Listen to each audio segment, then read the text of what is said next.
27ನೇ ತಾರೀಕು ಡಿಸೆಂಬರ್ ಅಖಿಲ ಭಾರತ ಕಾಂಗ್ರೆಸ್ ಸಮಿತಿಯ ಕಾರ್ಯಕಾರಿ ಸಭೆ CWC ಮೀಟಿಂಗ್ ನಡೀತಾ ಇದೆ. ಈ ಒಂದು ಸಭೆಯಲ್ಲಿ ಪ್ರಮುಖವಾಗಿ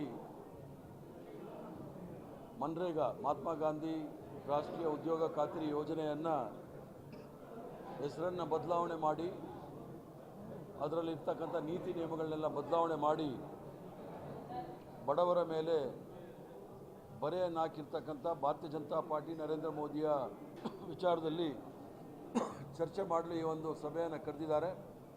ಅದರ ಜೊತೆಗೆ ಸುಳ್ಳು ಆಪಾದನೆಯ ಮೂಲಕ ನಮ್ಮೆಲ್ಲರ ಅಚ್ಚುಮೆಚ್ಚಿನ ನಾಯಕಿ ಸೋನಿಯಾ ಗಾಂಧಿಯವರು ಮತ್ತು ರಾಹುಲ್ ಗಾಂಧಿಯವರು ಮಲ್ಲಿಕಾರ್ಜುನ್ ಖರ್ಗೆ ಅವರ ಮೇಲೆ ಏನು ಸುಳ್ಳು ಆರೋಪ ಮಾಡಿ ನ್ಯಾಷನಲ್ ಹೆರಾಲ್ಡ್ ಪ್ರಕರಣದಲ್ಲಿ ಮುಖಭಂಗ ಆಗಿರ್ತಕ್ಕಂಥ ಭಾರತೀಯ ಜನತಾ ಪಾರ್ಟಿ ಯಾವ್ಯಾವ ರೀತಿಯಲ್ಲಿ ಷಡ್ಯಂತ್ರ ಮಾಡ್ತಾರೆ ಅನ್ನೋ ವಿಚಾರದಲ್ಲಿ ಕೂಡ ಚರ್ಚೆ ಆಗುತ್ತೆ.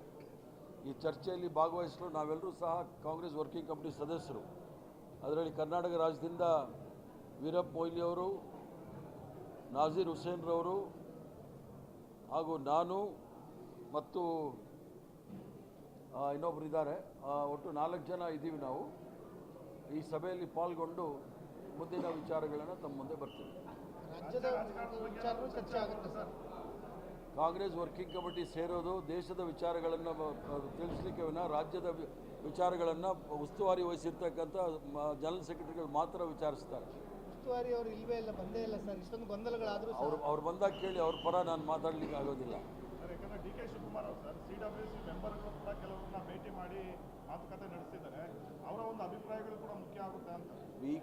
DK ಶಿವಕುಮಾರ್ ಅವರಾಗಲಿ ಯಾವುದೇ ಕಾಂಗ್ರೆಸ್ ಪಕ್ಷದ ನಾಯಕರು ಕಾಂಗ್ರೆಸ್ ನಾಯಕರನ್ನ ಭೇಟಿ ಮಾಡೋದ್ರಲ್ಲಿ ತಪ್ಪೇನಿಲ್ಲ. ಅವರೇ ಕಾಂಗ್ರೆಸ್ ವರ್ಕಿಂಗ್ ಕಮಿಟಿ ಸದಸ್ಯರು, BJPಯ ಸದಸ್ಯರಲ್ಲ. ಆದ್ದರಿಂದ ಎಲ್ಲರಿಗೂ ಸಹ ಹಕ್ಕಿದೆ ವರ್ಕಿಂಗ್ ಕಮಿಟಿ ಸದಸ್ಯರನ್ನ ಭೇಟಿ ಮಾಡಿ ಅವರ ಅನಿಸಿಕೆಗಳನ್ನ ಹೇಳಲಿಕ್ಕೆ.